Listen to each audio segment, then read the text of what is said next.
Hello students, this is Anjali Diwalkar and I am going to teach you engineering mechanics. From that I am going to cover equilibrium topic. In a previous lecture also I have told you about this kind of spheres and arrangement of a force. If force is attached at a top surface, then all the three forces, means if I draw FBD of this sphere, all three forces will pass through the top point. Okay, getting me? One RA reaction will be there. Why? Because it is resting on this AC surface. For that reason, AC surface, as it is resting, wherever it is touching, we are supposed to draw reactions. Okay, it is resting on this AC surface. For that reason, one RA reaction will be there, and this AC is a horizontal, perfectly horizontal, so reaction will be perfectly vertical. Load will act downward. For that reason, W is here. There will be a reaction from this surface perpendicular to it. Okay, for that reason, its inclination will be 90 minus theta. Again, a different sphere is there where the inclined surface is here, whose inclination with horizontal is theta degree. Okay, and one horizontal surface is also there. But now a pulling force is passing through center. Its FBD will be, as I told you, one reaction will be there from here wherever it is touching. Okay, one reaction will be here from perpendicular to this inclined surface. Okay, but it will act downward, and one pulling force is there which is already given to me. So RA is perfectly vertical.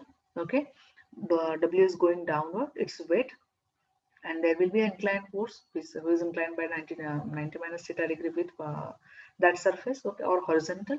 Then P force is there. See, please look at these two spheres. Whenever P is going from top, they will meet at this point. Whenever it is going through the center, then they will meet at this point.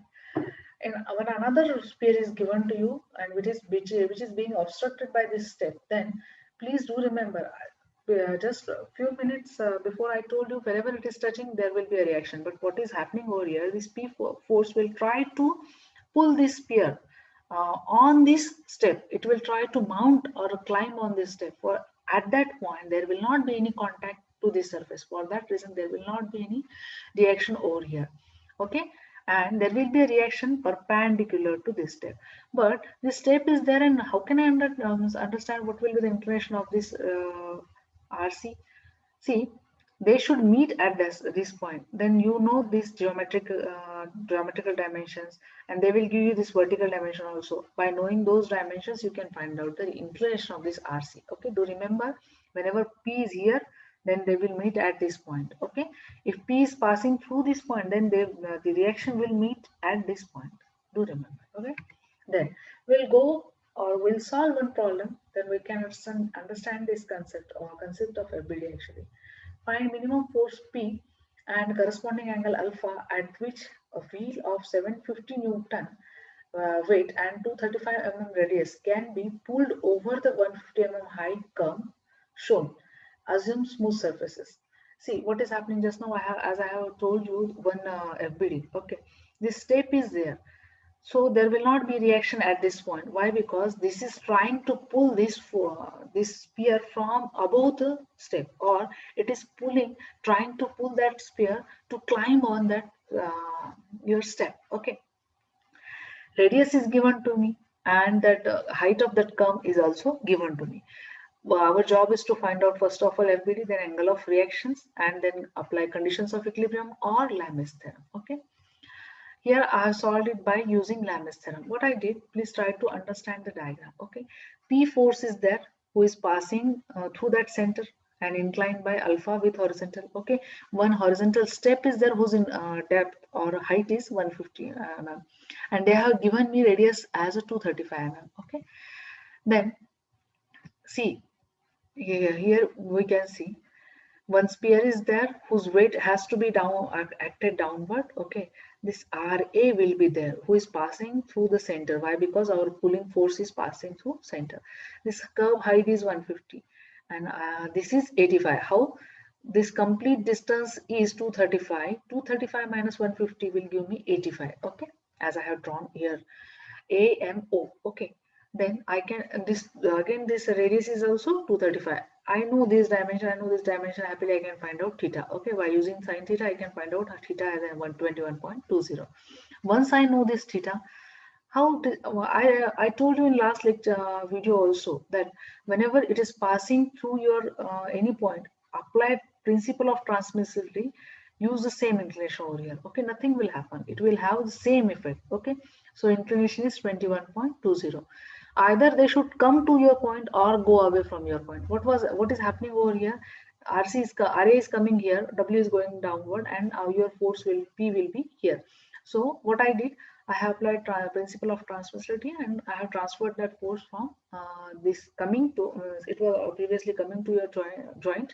I have made it going away from your joint. Okay, so its inclination is 21.20. This alpha is not known to me. Okay, and then this inclination will become 121 58.8 minus alpha. How? This complete is 180 minus 21.20 will give me 158.8. Okay, this inclination will be 90 plus 21.20. This inclination will be 90 plus alpha. Why I need these inclinations? Because I want to apply Lamis theorem. Okay, Lamis theorem states me all these forces will be in a proportion sine. There will be proportion in a sine their sine inclination. Okay, or if I am using this force, I need inclination of included angle of these two forces. RA included angle is 90 plus alpha, so it will become 90 plus alpha. P opposite angle or included angle, that is nothing but a 90 plus 21.2, that is nothing but a 111.2. Then 750 158.8 minus alpha. Now I'll use these two equations. I'll find it one equation for P. Okay, what they want from me, they want a P minimum. If I want a P minimum, how will I will get a minimum value of this P? If my denominator is maximum, then my P value will be minimum. When I'll get this P, this sine value as a maximum, sine 1 is nothing but a maximum. Okay, so then to make it maximum, I'll equate it to 1, and then I'll take an inverse of a sine inverse, then that is nothing but a 90. I'll do this calculation 158.8 minus alpha is equal to 90, so I'll move this 90 here and alpha here, so I'll get a value of alpha as a 68.8. Once I know this alpha value, I'll put this in this equation, and then I can find out this P and RA. Okay, P minimum is 699.24. Okay, getting me? Even we can solve by using condition of equilibrium also.